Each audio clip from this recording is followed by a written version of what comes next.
How many people think money is the root of all evil, yet they want more of it? That's a conflict for people, even if it's a subconscious belief. But I think the most destructive money belief that's out there is that we are our money. That somehow our money defines who we are and what we're capable of. And that somehow our net worth and our self-worth are the same thing.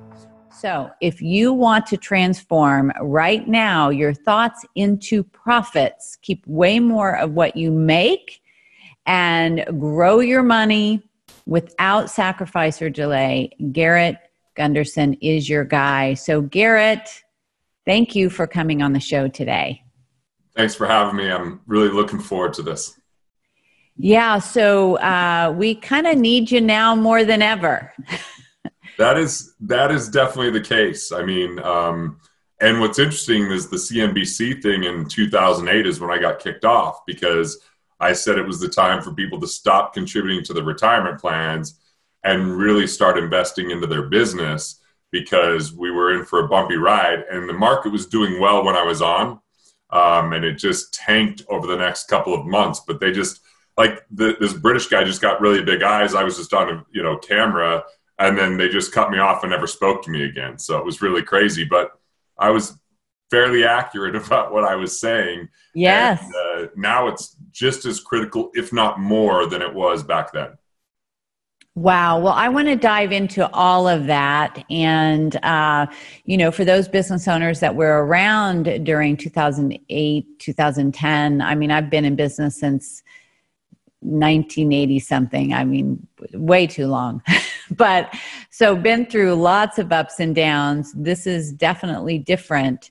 But let's back up a little bit so that people know who you are and, how are you the expert to share all this information? What led you to start the Wealth Factory?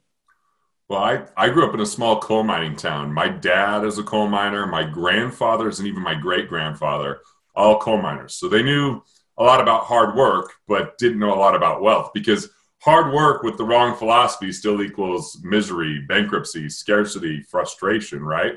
And so sure. I started this business when I was 15, washing and detailing cars. And then I won $5,000 for being the Young Entrepreneur of the Year. And I wanted to invest that money, but my family put money in coffee cans and put it in the cellar. So my mom wouldn't sign off as a custodian for me to invest. And then when I was 18, I just went and talked to anyone that I possibly could. I used to detail cars for a credit union. So I talked to the president of the credit union. I talked to my uncle because he had more money than anyone I knew. And I'm trying to get financial advice to invest. And it just got really confusing. But during that process, I got offered an internship. And so it was 1998. I start this internship. I'm peddling mutual funds for a couple of years, which are doing really well in 98 and 99. And then the year 2000 hits. The market starts to go down. And I was so young that most of my clients were like my parents and my family, like aunts and uncles and, parents of my friends. And, family unions got really awkward. I showed up from being little financial Einstein to like, what the hell's going on? Or we're losing money. And I had a professor, Stephen Harrop, that managed $5 billion in municipal bond funds before he became a professor. And he mentored me. And we got everybody but one client out of the market by May of 2000. And then in the year 2001 and 2002, where the market was down double-digit interest rates, we did 41% positive and 44% positive those next 2 years. And we were out of the market 80% of the time. But then I really changed everything, because I realized that those were just strategies and techniques. And I said, okay, look, I wasn't married at the time. And so I just flew somewhere every single month and used my young age to be able to get in and meet with people that were, very affluent, very wealthy. And I found out they were doing things completely different. They were saving on tax as their first initiative. That was very guaranteed. They were handling their money and how they dealt with interest rates and finances completely differently. They didn't have all the hidden fees and commissions, and they managed their risk, and they didn't have duplicate coverages and costs with their insurance. So I just like a nerd, immersed myself into that world, and then decided, okay, I'm not going to be the person that's peddling the stock market. Instead, I'm just going to help people keep a lot more of what they make without cutting back. And I became really an efficiency expert. Wow. That's quite the story. So I do have a question is, what do you think that quality is inside of you, Garret, that you were talking about stocks and mutual funds when you were a kid? You know, that I'm sure that was so different than anyone that you were around. Where did that come from? All right, you might not expect this answer, but I actually am really clear about it in two ways. So one, I got hit by a car when I was 3 years old. And when I got hit by a car, I watched my whole family in fear and in worry.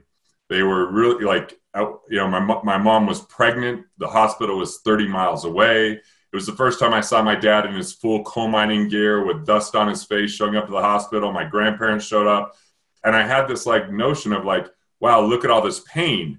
And then I saw that same pain again when my dad was laid off from the coal mine. I saw that same pain again when in 1987, when the stock market dropped and my mom said we lost all our money. And so I had this like real fascination with like, maybe I can solve that pain, because when I was the cause of that pain getting hit by a car, I thought maybe I could do something different. And then also when I was 5, I was in kindergarten and I made this little milk carton project, turned it into a replica of my home. But the teacher took the milk carton from everybody in the class and said, memorize your address and you'll get this back. And I couldn't wait to show my mom, but I didn't memorize the address. I was the only one the final day in the class that didn't, and she threw it away. And so I thought, I'm stupid.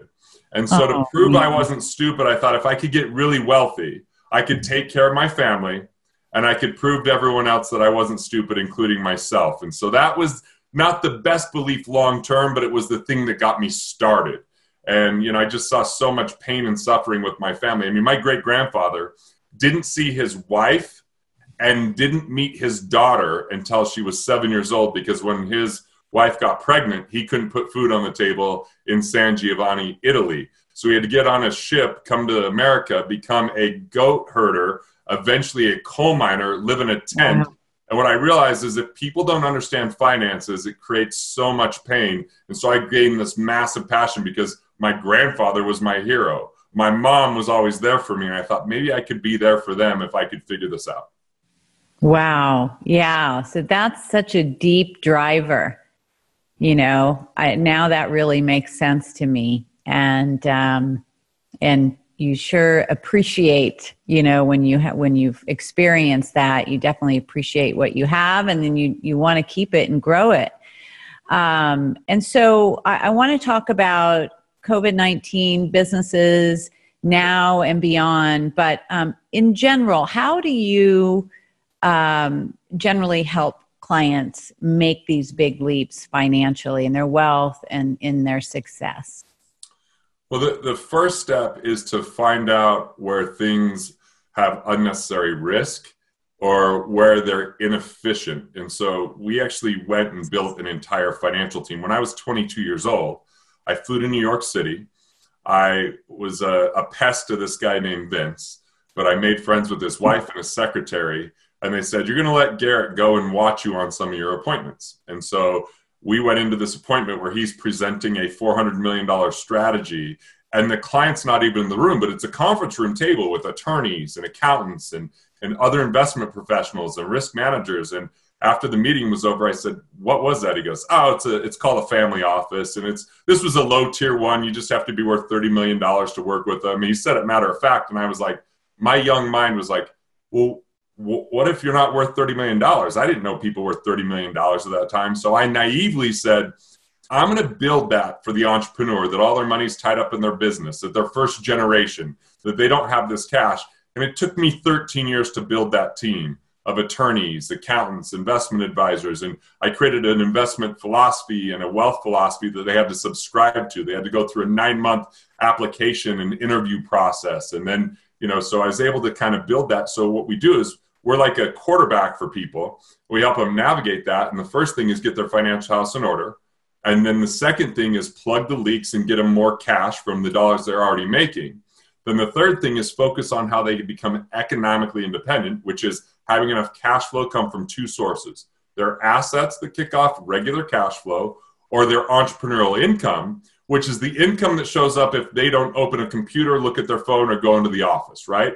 And when that could cover their basic expenses, it meant that every active dollar they earned could go back into investing in their business, their mission and their vision, and give them a really strategic advantage over people that are right now, scrambling to make payroll. And so what we see in these times right now is people that have followed that advice are feeling calm. Unfortunately, I feel like I wish I could reach even more people because there's so many people suffering and having that difficulty that now we're saying, well, what can we do to help people get access to cash today so they could bridge and then work with someone like you that goes and takes them to growth, beyond where they're at right now. And so it's a kind of cool. We find money for them to put money into the things that you're teaching them to do, which is rare for most financial firms. We don't do the stock market. We don't do fees on assets under management. We get paid a lot more if we did, but I believe in small business more than I believe in big corporations. And so I want to see the small business owners thrive. So you really have a holistic perspective. You're not just focused on one area. You're really looking at their wealth and saying, okay, how do we drive, how do we really have wealth building processes in place so that just covers your nut and everything else is just to help fuel growth? Right. Like I just got off a recording with one of our mutual friends that connected us, one of the many people that keep telling us about each other, Pete Vargas. And when he started working with us, I said, okay, first off, let's get your financial house in order. There wasn't a lot to do because he was really early and had just barely started his business. But then we said, how do we create economic independence? And 17 and a half months later, 82% of his expenses were covered by one type of investment we helped him analyze, which was all he did was Airbnb on properties in his area of Colorado Springs. And then we said, well, now that this is covered, what do you want to do in your business? And he just took that to a whole other level because he didn't have to worry about the day-to-day. His wife wasn't stressed about what he was doing with his business. It could be even more supportive. So that economic independence is such a game changer that you really get like a 10 times growth in your business if you know that your kids get to go to the school you want them to go to, you're going to eat the type of food you want to eat, you drive the cars, have the house, and that's never at risk. Where entrepreneurs a lot of times have a significant other that operate very different than them, and then they're at odds. Yes. Because entrepreneurs are notorious for having an idea that takes longer and more money than it's originally intended to do. And so the other person that's asking for stability and security ends up kind of like gas and brakes at the same time. We find economic independence puts people on the same page, even though they have different money personalities, and they can accelerate in everything that they're doing. Yeah, I totally get that. That's why none of my relationships when I was dating with people in the corporate world ever worked. So I said, I think I need to marry a business owner. That took me a while to figure out. Well, I love everything you're saying. It just makes so much sense. And, when you can go to sleep at night and not worry, you can be so much more creative in your business. Totally.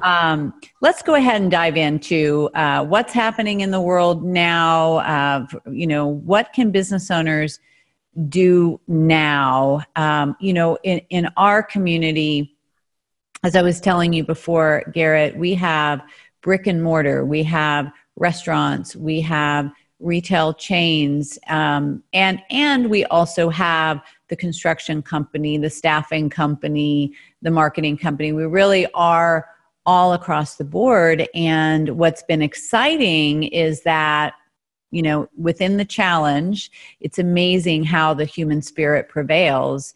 And we are really helping them pivot like crazy. But some of them are having to furlough employees. And, for those of you that might be listening to this interview and we're back, we're back into our lives. I would like to talk about some cash strategies, things that they can take advantage of now and thinking ahead for the future. Great. And I'll give the most simple, practical things first, and then we'll just get to it'll kind of compound and get a little bit bigger as we go along. Sounds great. The simple thing to look at, you could go to your state government site for this first one, or you can just go to missingmoney.com. And a lot of business owners change locations, they change homes, they have multiple vendors and people paying them. And if that payment doesn't reach you, it becomes state property. So at missingmoney.com, you can get those checks back. I've probably got 7 of them over my lifetime. We just got someone that just got $1,000 back. Not a huge amount of money, but it takes a few minutes and you get the money in. You can even have an employee do it. My controller does this once a year for me. The second thing is, I think that bridging wherever we're at, or even have access to capital is essential. So even if you have a paid off car, you can go refinance that car, get a really low interest rate, and get access to that money right now while interest rates are so low. And those types of loans that are installment loans like that are super easy to get. Now, more difficult to get might be refinancing a home because interest rates are lower.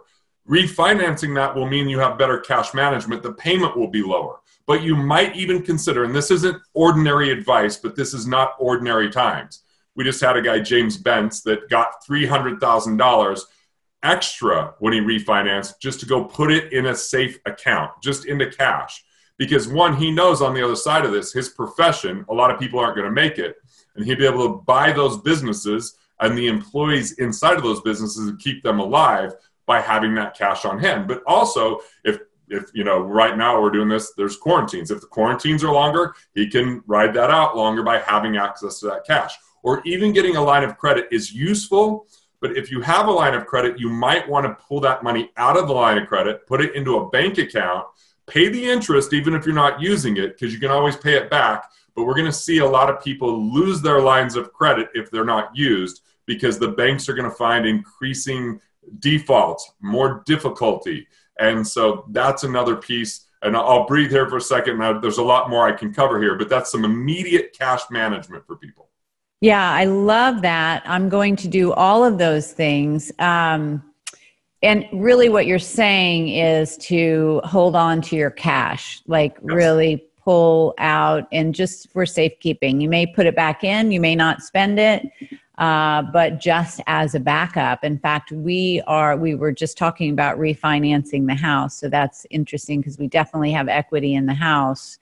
But also having access because, and this is one of our scale strategies, is buying other businesses. It's one of the fastest way to scale. Yes. Is so you don't have to build it up. And there are going to be people now and over the next probably year, maybe longer, that are like, you know what, I'm done. I just don't want to do this anymore. And so that you can buy businesses like no money down. There's going to be so much opportunity. I've been saying the opportunity since 2018 for small business is going to be here. It's here in a bigger way than I even imagined. And so let's look at the stock market for just a minute. If we look at the companies in the stock market, people are automatically putting in money in a retirement plan. They have index funds and mutual funds. And if we look at the earnings of those major companies versus what people are buying the companies for, it might be 20 times or more earnings. But if you're buying a small business, $2 million of revenue, $1 million or less in revenue, you might be buying it for less than 1 year's revenue. And what you're buying is infrastructure, and what you're buying is the employees. And more importantly, you're buying something from someone that didn't know how to manage it the way you might be able to, especially if it's complementary to your existing business, especially if you're working with Allison. You could then turn around and say, hey, we know what to do, because maybe you're just better at communicating in a one-to-many fashion with the customers or potential customers that are along with that business. Maybe you just have infrastructure that they never thought of. Or what I find a lot of these businesses where the owner gets tired is businesses have a really hard time when the founder will not fire people, will not confront people. Oh my gosh. This is the majority of them. And we have found people like in 2008, if we just go back to the couple year recession, we had a lot of our clients buy businesses during that time. And what we would do is when they bought the business, we'd say, okay, we want you to not really worry about firing anyone for at least 3 months, maybe up to 6 months, if the cash flow makes sense for it. What I want you to do is interview everyone, understand that culture, and find the superstars in there, because I assure you there's a few there. And just go to the superstars and say, hey, if we were to eliminate these 3 positions or these 3 people, Could you take on a third of that for a 10% increase in your income? They go, oh my God, if they were to leave, I'm cleaning up their mess anyway. And what you find is with a little bit more comp to those people, you eliminate a lot of the expense of the others, improve the culture, and especially if you're bringing in infrastructure that business didn't have. So we have a client named Mike. He's bought 8 businesses in the last 2 years. It's all health oriented, and he's a brilliant list manager. And so he just goes out there, and sometimes he'll just put an amazing superstar face in one of those businesses. And other times he'll just say, we're going to integrate it into what we already have. And he no longer does any mutual funds. And his lifestyle is ridiculous. I mean, this guy works 2 to 3 hours a day now. I'm a little bit pissed that he's this good at it, you know. And before, when I met him in 2008, he just worked all the time, and his health suffered. So there's so much opportunity where you're buying it for a fractional multiple, less than a year's revenue, and you now get access to the employees. And I'm glad people are listening to you, because here's the deal. It's hard to get employees pre-COVID-19. We were overemployed. It was hard to attract some of the best talent. That talent is now available and will increasingly be available moving forward. Yeah, man, you hit on so many important points here. And, you know, with buying a business, whether you roll it in under your own brand, into your own business, or have somebody else to run it, it's quick scaling. And, you know, I think you definitely, one of the most difficult, but most important part is letting go of people that, you know, they may have been great to get you where you are, but they're not the people that are going to take you to that next level. A lot of times keeping them is habit. We care about these people. Of course, we care about these people. We feel indebted to them. But, you know, people can get comfortable, a little bit lazy, or they may just not have the money mindset to, you know, go the distance for the business. But somebody else comes in, doesn't have that kind of relationship, is able to see more clearly and say, okay, these are the people that are leaders. These are the people that are putting in, you know, 100% beyond the effort. And, you know, I'm sure you've experienced when you've let somebody go, as painful as it is, you know, like the next day your team's going, oh my gosh, thank God you did that. You know, like, it's like, why didn't anyone tell me? 70% of what that person that we let go of did was try to convince us they're valuable, and only 30% of what they did actually mattered. And look, the last person I let go, well, actually the second to last person I let go, when I first let him go, they got this shot of adrenaline. They were kind of upset.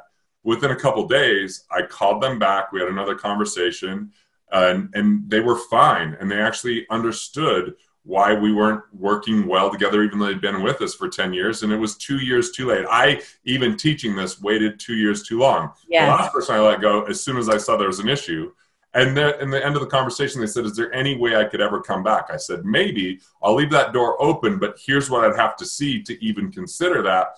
And so of my 21-year career, I would say there's 2 people I've ever let go that don't talk to me and don't like me. Everyone else, I have a formula and a way to have the conversation that if they see me, we talk, they say good things about me out there in the community, even in the moment when it happens, if they don't feel that way. And the reality is, I'm not doing them a favor or me a favor, keeping them around. It's just that people struggle with confrontation. And I'm one of those people, and I've had to mature over time with it. But there's so valuable for all parties involved. Yeah, I think it's something that most business owners need to work at. I am the middle child. I'm the Jan Brady that is trying to make everybody happy. So the peacemaker, right? Yeah, I am, man. But I'm like you. I've had incredible experiences, even though I'm always dreading it. And then it's actually healing for both of us. And what I find, like what you're saying, is that, you know, they're probably not feeling very good about themselves anyway, because they don't feel like that they're, you know, really meeting up to expectations. So it's like hanging on to a relationship just because you feel sorry for the person. I mean, that's just not fair. You know, they need to get on with their life. So, the business owner. So right now, I mean, being within COVID-19, obviously there's some things that they can do right now with the PPP and all of that. We'll see where that's going to land. I do see some people already getting some cash, which I just saw that. Somebody on Facebook talking about that. We filed ours as well. But then beyond that, if people right now, what are some things they should think about? They're scrambling, they're just trying to pivot with their revenue streams and so forth. What would be just some action steps they should take right now? I mean, you've got the finding the money at missingmoney.com.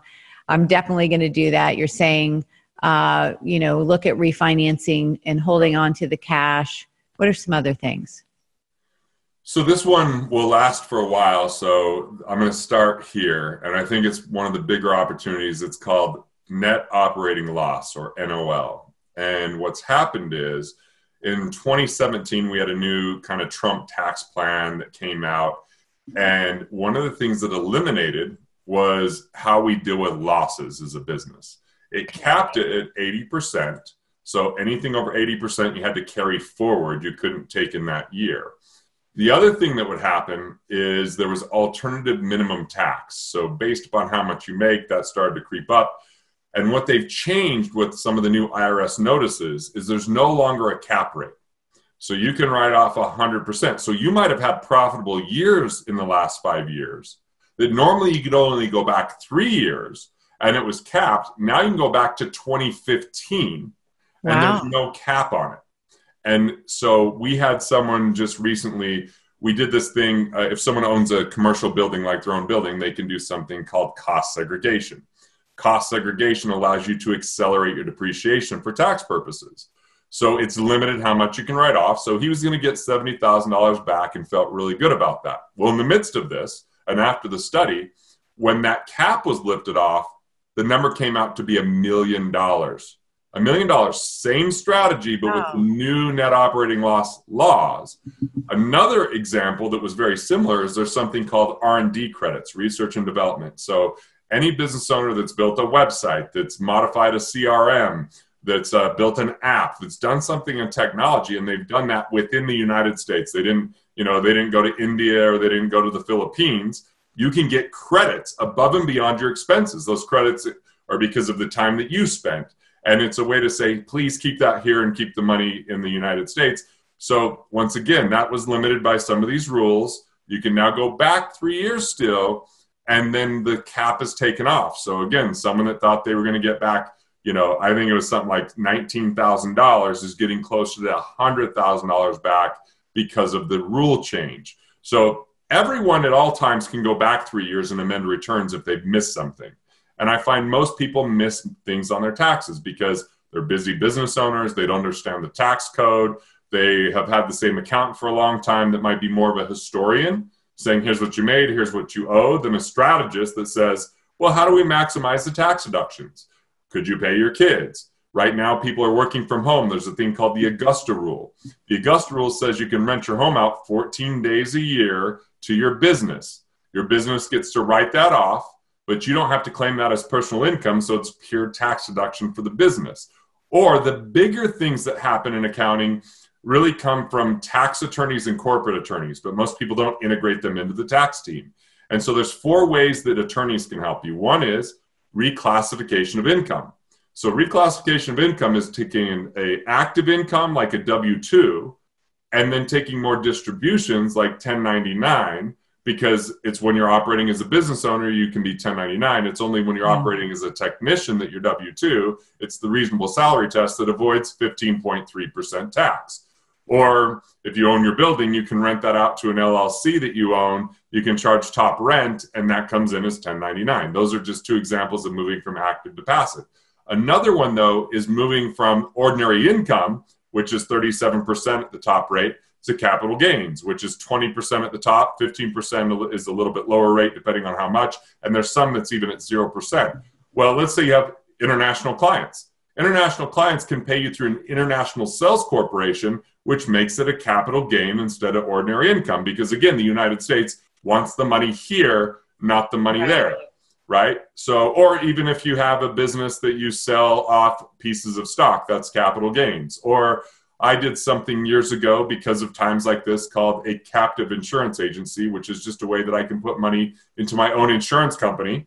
So it insures my businesses. I put money into it pre-tax, but then I can make a claim. I'm making one right now because I'm a speaker and all this stuff is, really messed up my speaking schedule. And so I am able to make a claim for my own insurance company. It was my cash, but it comes to me if it's a distribution as capital gains, not as ordinary income.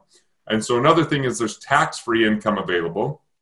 Anyone that's a C corporation that wants to sell their business and has been around for at least 5 years, and sometime in later 80s, they had to not be before that time, but they can sell up to $10 million tax-free. Or there's donor-advised funds that are tax-free. Or there's charitable trusts that if you ever sell your business, you can use a charitable trust, get a tax deduction, not pay tax on the sale, and get a lifetime income off of that between 5 and 50%, depending on your age and the return. So I know I'm throwing a lot out there right now. Wow. I mean, yeah. So, I mean, really there is just opportunities to find cash everywhere. It's not just creating new revenue streams and sales, which, obviously I'm all about creating a revenue focused company.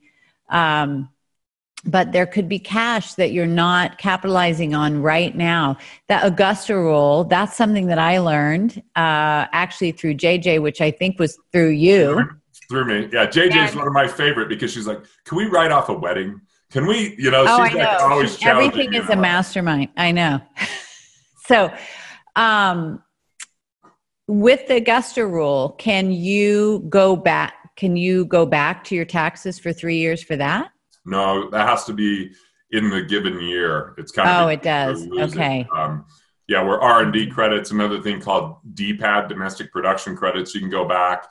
We found times where people paid self-employment tax where it wasn't needed, just erroneously. We can go back there. But moving forward, you got the Augusta rule, and it's pretty simple. Moving forward, you can pay your kids up to $12,200 a year tax-free. That's something, but it's not something you can move back. Got it. Well, I mean, gosh, if people did like a tenth of just what you said, it's going to make a big impact. So thank you for sharing all of that. You bet. I want to dive into some other things. Money mindset is a big, I really think that's the sabotager, right? It is. And so what do you find, because you're dealing with money 24/7 with people, what are some of the most destructive limiting beliefs that really hold them back? Well, we're in a society that we vilify wealth. We vilify it. It's like that person, if they're wealthy, they must have done something wrong. I remember my grandma saying that about someone. They're wealthy because they're just a bad person. Okay, I'm just a kid hearing that, and that has an imprint, and I love my grandma, or my mom sitting at the table paying bills saying, we're insurance poor, all of our money goes to insurance, or even waking up from a nap as a kid, and we had a plaque in our camping trailer that said, money's the root of all evil. And so these kind of things create subconscious beliefs, and when we have these people we care about, we don't want to be seen as different or bad or anything that way, and so it's this dilemma. And so think about this. How many people think money is the root of all evil, yet they want more of it? That's a conflict for people, even if it's a subconscious belief.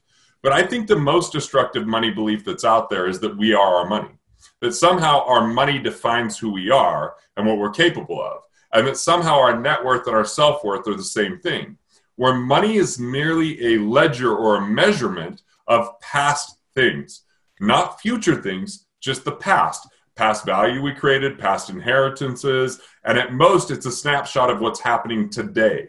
But the reality is money doesn't dictate our future as far as the value that we can create, because it doesn't take money to make money. People that tell you it takes money to make money want your money.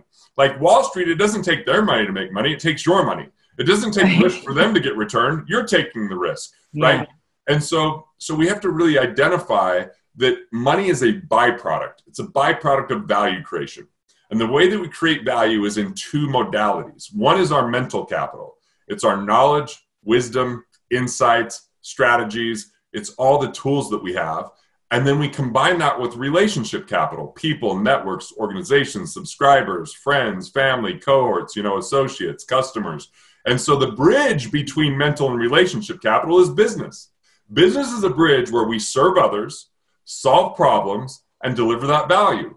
And the greater the value, the more byproduct of cash that comes in. Yeah. Now, we might not get cash when we're creating value for family and friends, but when we're creating it for everyone else, there's this, they exchange with us and say, I'm willing to give you the money because what you're offering to me is worth more than the money I'm giving you. And we're saying what we're offering to you is worth less to us than the money because, look, I wrote a book. I mean, I don't need to read it. I've in the editing process, I read it more than I ever want to read it ever again in my life. But someone else can take my millions of dollars of mistakes and lessons and get it for $20. So we can both end up wealthier because of that exchange. So exchange and value create wealth. And so what happens during a time where we're under a quarantine and a recession and COVID-19 is that exchange starts to slow down. And we watch the ramifications of that because what we measure wealth in the economy is velocity. Velocity is the number of times a dollar exchanges hands in a given year. And so, the more that happens, the more wealth is created. So wealth isn't finite like some people believe. Wealth isn't like sports where there's a winner and a loser. Wealth is like, I don't know, I think of it more like music and even sex because two parties can win in that. And you can even create a life from it, at times. So ultimately we have to get past this scarcity mindset around money. There's like a piece of pie. It's like a pie. And if I take too big of a piece, there's less for someone else. That pie expands through value creation. That pie expands through exchange. And if we stay in the service solving problems and we don't chase money, but we chase value, it transforms how money operates with the individual. I love that. I think that is the best explanation of wealth that I have heard. And I've talked to a lot of people. And I've always felt like it's energy. It's an exchange of energy. Yes. And, I was in the healing profession for years as a homeopath, and I built a school called the Homeopathic Academy of Southern California. And we would train these healers and they'd say, well, I can't charge these people. They're sick. I feel so bad. And I'd say, you're putting energy out there. You have to receive at that level. Right. And so I see it like currency, right? A current is an electrical energy. We don't see it, but it flows. And so we need to keep the money flowing because, that's really what grows the economy, and we have the capacity to give back to people that we want to support. I love how you explain that, and that it isn't finite; it's continually moving and evolving. You so spot on. Your explanation is so resonant with exactly how I feel. And in my first book I ever wrote, I had this whole analogy because I live in Salt Lake City. And so we have the Great Salt Lake, which is a dead lake. There's no movement of the water. I think there's one living organism in there. That's it. And yet we look at the Amazon River. The Amazon River is so powerful that there's fresh water for miles into the ocean where it enters. There's so much life around it, I'd be scared of everything that's around it, right?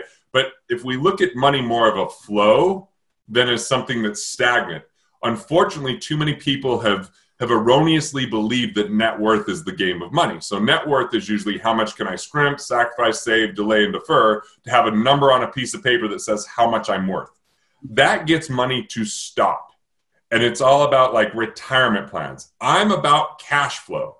Cash flow is the lifeblood of a business. It's like blood inside the body. Net worth might be the muscle, but the muscle's nothing without the blood. And so I want people to focus through this more on their cash flow and how they can create recurring cash flow than just stopping the money in some type of fund they don't understand, in some type of investment that they don't get, that they say 30 years from today, I hope it all works out. Because unfortunately, 95% of the time, it doesn't work out in the long haul because there's no accountability, responsibility, there's no flow. And so if we could just transform into cash flow over accumulation, it would completely transform how people operate. And we start focusing more on value creation and currency instead of hoarding and setting aside. It would just change everything. It really would. Yeah, I think the new visual is that rushing river. That's the visual to hold in your mind, is just that water continuing to flow. I mean, think about like Mother Teresa, right? Like Mother Teresa's. Some people are like, well, what about these people, you know, that weren't wealthy? I'm like, really? You don't think Mother Teresa was wealthy? She flew on private jets. Private jets. She could walk into any corporation at any time and demand money, and they'd be like, okay, here you go. Because it flowed through her. It didn't stop when it got to her.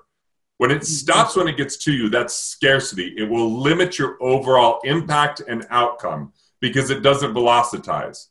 This is think velocity, think flow, think currency, think energy, everything that Allison was saying combined with this, and it will transform how you operate in the world, which is a byproduct. You'll have more resources available to you. Well, this is exciting. I'm energized by it. And so, and you've written some great books that people, I want you to reach out and get Garret's book. But you have something that you've put together. You've put a special offer together right now to help business owners that are, you know, bleeding that cash. They're scrambling right now. They're listening, going, oh, Garret, this sounds great. I'm just trying to, you know, fill the drought here. So can you share with us how you're here to support them? Well, let me say, as I go into this, the government can't save you. Corporations won't save you. Effort isn't enough. But it takes swift, intelligent action in these times of kind of crisis or calamity. And so I've been working around the clock on this and brought in the experts that we have in our family office structure.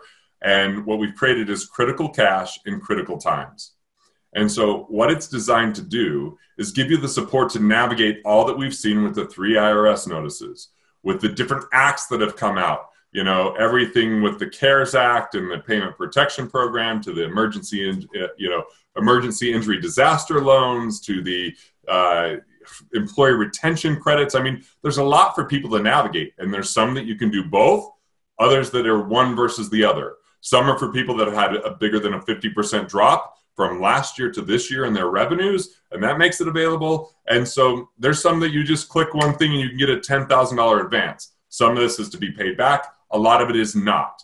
But there's a lot of people that just don't even know where to start, how to navigate this. So we put together a program where we've got people showing you on video exactly how to fill out the applications. Every single week till the end of June, I'm on live Q&As. I'm bringing in lenders. I'm bringing in the attorneys so people can say, what do I fill out if I'm in this situation? Okay, this is where you go. This is how you do it. And so it's not the product I wanted to create. It was the one that I had to create because we're in this and we've got to make sure people get to the other side. And I want to see businesses succeed as a lifeline. So we created this at wealthfactory.com/Allison, wealthfactory.com/Allison. You can get the videos on the net operating losses, which is how you go back and get taxes that I talked about earlier. Or we have in the initial piece, the payment protection program. So you get both of those videos for a really low investment of $97. But if you want all of what's out there, right? Because we know that there's a lot more to it because we've got everything from the Families First CARES Act, we got the EIDLs, we got the PPP, we got the employee retention credit. So we have 6 different sections. And all those sections have all the videos required to get everything taken care of and this weekly Q&A. So that's for $397 more as an investment. And you'll have permanent access to this. And we'll update it too.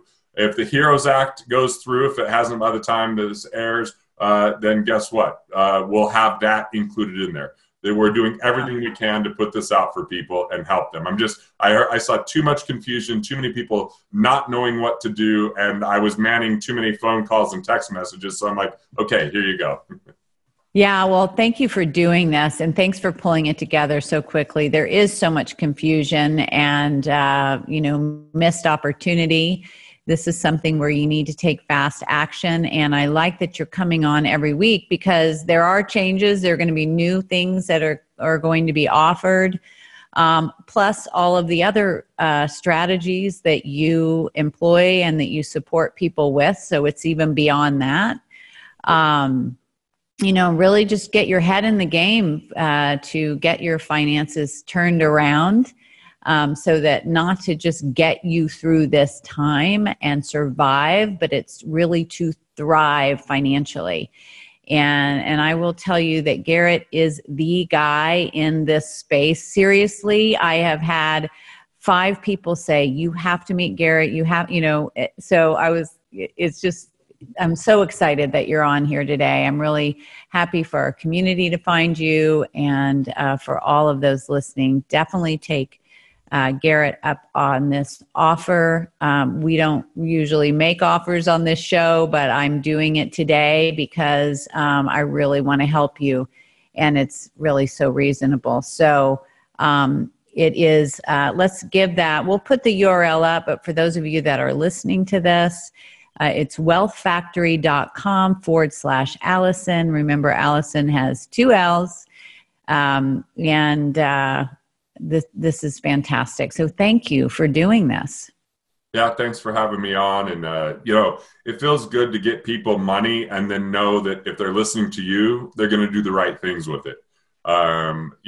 It's rare that someone has the amount of status in my mind the first time I talk to them, because your reputation is so stellar. And I've talked to people that have got phenomenal results, and I know other people that share with your community that I highly respect and regard, and your name is usually at the top of the list when they say, here's someone you need to meet that I think you're really going to jive with. So I'm glad that we're finally able to do something. Tough circumstances, but these tough times require tough answers and acting swiftly. So I'm glad we're able to support. I hope you found this valuable, and if you want more support, guidance, wisdom, inspiration to scale your business from top business experts, check out this video right here next to me. And don't forget, your dreams are important. You are here to make a difference. Now be sure to subscribe below as well.